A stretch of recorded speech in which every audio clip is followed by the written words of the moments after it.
Assalamualaikum warahmatullahi wabarakatuh. Alhamdulillah. Mari kita melihat kembali kajian kita ataupun materi pembelajaran kita hari ini. Yang pada hari yang lalu materi kita adalah mensolatkan jenazah. Ternyata setelah kita mempelajari materi kita kemarin, baru kita tahu bahwa ada hal yang harus kita laksanakan baik kita yang masih hidup, yakni yang ketiga mensolatkan jenazah. Nah, pada hari ini masuk kepada yang keempat, kewajiban kita adalah menguburkan jenazah. Dalam menguburkan jenazah, kalau kita melihat hadis Rasulullah sallallahu alaihi wasallam diriwayatkan oleh Bukhari Muslim, an Abi Hurairah radhiyallahu anhu anin Nabi sallallahu alaihi wasallam qala asri'u bil janazati, rawahul Bukhari wa Muslim. Nabi Muhammad sallallahu alaihi wasallam bersabda, segerakanlah menguburkan jenazah. Nah, jadi di sini merupakan suatu kewajiban kita yang masih hidup. Apabila ada seseorang meninggal dunia, maka kalaulah tidak ada yang hendak ditunggu kembali lagi, maka segerakanlah dia untuk dikuburkan. Karena dengan menyegerakan dia dikuburkan adalah untuk mengobati rasa ataupun si ahli musibah, ikhlasnya ahli musibah untuk melepaskannya. Jadi kalau masih berada jenazah di situ, semakin payah mereka melepaskannya dalam hati mereka. Jadi dengan kita mensegerakan hal yang demikian, menguburkannya, maka akan semakin cepatlah untuk lepasnya hatinya dari jenazah itu tadi. Maksud kita dari ahli bait melepaskan ataupun ahli musibah melepaskan jenazahnya. Nah, kalau dia lama-lama semakin banyak hal-hal yang sangat menyusahkan baik si mayit maupun si ahli musibah, maka Rasul menganjurkan untuk disegerakan. Jadi kalau kita melihat untuk menguburkan jenazah ini, ada beberapa hal yang perlu kita perhatikan. Yang pertama, dalam menguburkan jenazah, lihat keadaan tanah. Karena bentuk kuburan itu ada dua macam. Satu bisa dibuat dengan liang lahat namanya, dia pakai liang, ada lahatnya, liang lahat. Jadi satu macam lagi dia ditaruh lubang lurus saja, rata saja lubang. Itu yang kedua. Jadi yang pertama, kalau dia pakai liang, itu adalah yang kita lihat tanahnya itu tanah yang memungkinkan untuk dibuat liang lahatnya. Artinya apa memungkinkan? Artinya dia tanah yang dataran tinggi, yang tidak rawa-rawa, yang tidak berpasir, yang tidak tanah pasir.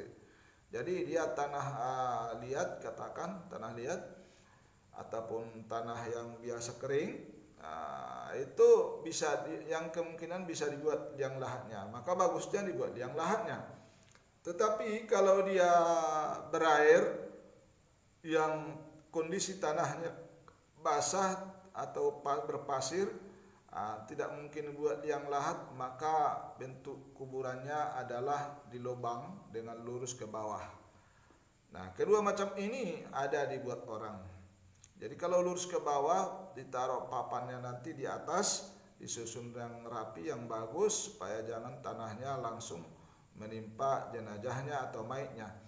Dan sementara kalau dia liang lahat, dia dimasukkan ke dalam liang, baru di pinggir liang ditaruh papan untuk menjaga jangan masuk ke dalam lubang liang lahat. Manalah yang lebih bagus, manalah yang lebih bagus lubangnya? Kalau bisa ya pakai lubang liang lahat. Karena kalau lubang liang lahat itu tanah nanti kalau sudah beberapa hari kemudian maka itu akan turun.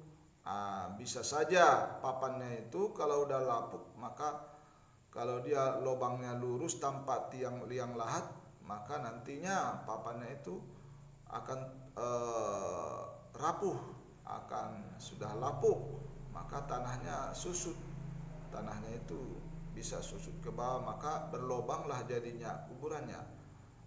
Jadi kalau berlobang kuburannya agak jelek nampak ataupun kelihatannya. Maka kalau ahli musibah, kalau ada kematian orang meninggal begitu keluarganya, ya kan? Kira-kira 3 bulan sesudahnya, cobalah dilihat kuburannya. Kalau masih bagus ya nggak masalah. Kalau memang keadaannya turun tanahnya, maka tambahilah tanahnya di sana. Nah, ini keadaan lubang kubur daripada kuburan. Jadi kalau memungkinkan demikian halnya. Nah, untuk menguburkan jenazah ini, kalau sudah siap lubangnya, yang pertama itu ukuran lubang kuburan itu diukur dari jenazahnya. Seperti halnya tadi kain kapan dulunya, kita berikan ukurannya dengan lebih, supaya nantinya tidak salah-salah ukur. Lebihkan dia, panjangnya, lebihkan dia supaya mana tahu kita kelupaan dan lain sebagainya, maka tidak salah-salah lagi.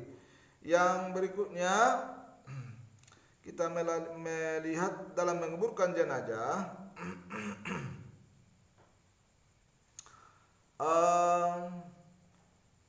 tapi sebelum menguburkan kita lihat dulu luasnya jenazah, apa kuburan. Luasnya kuburan itu jangan terlalu sempit, jangan terlalu luas, karena namanya tanah wakaf, masih ada orang yang membutuhkan untuk ditanam di sana. Karena tanah kalau terlalu lebar, terlalu luas lubang kuburnya, maka mempengaruhi kepada nanti orang lain berkurang jadinya untuk kuburannya. Jadi sebagusnya ya yang sedang-sedang saja, yang pas-pas saja, berapa ukuran sekira-kiranya satu lubang untuk kuburan satu orang. Nah, bagaimana cara kita untuk melakukan menguburkan jenazah ini? Kita awali dari rumah duka dulu. Jadi mulai dari mensolatkan tadinya kita sudah bawa dari rumah. Nah, dalam membawa menguburkan ini, upayakanlah membawa jenazah. Ada di sini 2 macam. Yang pertama ada yang kakinya dari depan, yang kedua ada kepalanya berada dari depan. Nah, apa tujuan dan gunanya? Kalau dari depan, andai dia orang yang banyak amal ibadahnya, maka dia rasanya tidak sabar untuk melihat tempatnya yang indah di kuburan sana. Karena dari sana adalah taman-taman surga, bisa dia melihat bagaimana dia untuk hari berikutnya. Nah, sementara kalau yang kepalanya di depan, dia misalnya saja dia banyak dosa, maka dia supaya jangan terlalu takut kali melihat kubur sana, maka kepalanya dari depan duluan. Ini pendapat-pendapat para ulama-ulama, pendapat-pendapat ya para cendekiawan, ya, pendapat-pendapat para ya guru-guru kita. Jadi dalam pelaksanaannya ini, ketika memasukkan sudah sampai ke kubur, ya kan, itu pun sebelumnya masalah yang membawa orang banyak, seharusnya ya kalau kita lihat kan ada yang mengiringinya di belakang, ada yang mengiringinya di depan. Seharusnya dia dibuat yang mengiring di depan. Kalaulah orang yang tidak banyak pahalanya, maka akan dia ketakutan, nampak dia akan ketakutan bahwa akan ada siksa, misalnya kalau ada lebih banyak dosanya. Tetapi kalau di belakang berarti seperti pandangan yang pertama tadi, bahwa dia kalau di belakang supaya bisa dia melihat bagaimana balasan pahala yang dilihatnya. Dan itu semuanya sama-sama ada dilakukan oleh semua warga masyarakat, ya, melakukan hal yang demikian. Ada yang di depan, ada yang di belakang. Jadi itu tidak jadi permasalahan. Yang berikutnya, setelah sampai di sana, masukkanlah si mayat ke dalam kubur. Siapkan 3 orang yang berada di dalam lubang kubur untuk menerima si jenazahnya atau si mayatnya tadi. Maka usahakan dia kepala berada di sebelah kanan yang orang yang di dalam kubur, dalam lubang kubur tadi. Jadi supaya apa? Jenazah dia harus sebagian kanannya, posisi bagian kanan terletak atau menyentuh kepada tanah. Jadi pipinya sebelah kanan harus menyentuh ke tanah. Itulah keadaan si mayat tadi atau si jenazah tadi. Jadi dia miring menghadap kiblat, pipinya harus menempel ke tanah. Begitu caranya. Maka perlahan dibukalah itu kain pengikat kafannya yang dari kepala, begitu juga yang dari kaki. Kemudian kalaulah dia bergeser ataupun tidak pas, diganjal, dikepal tanah agak besar sedikit, diganjal supaya jangan oleng lagi, supaya jangan bergerak ataupun jatuh dan sebagainya. Nah, ketika memasukkan ke sana, bacakanlah ketika meletakkan mayat, Bismillahi wa ala millati Rasulillah, dengan nama Allah dan nama Rasul dan agama Rasul, ya, itu kita letakkan. Atau Bismillahi wa ala millati Rasulillah wa ala sunnati Rasulillah, dengan nama Allah dan nama agama Rasulullah dan atas nama sunnah Rasulullah. Kita letakkanlah si mayat itu di posisi miring di dalam kubur atau di dalam kuburan yang lahat. Ini inilah tata cara bagaimana kita untuk menguburkan jenazah. Ini materi kita hari ini, materi yang sederhana ini. Semoga kita mengingatkan kita untuk melakukan, ya, bisa kita mengerjakan dan melakukan. Apabila sudah tidak ada orang lagi, harus kita mampu dan bisa.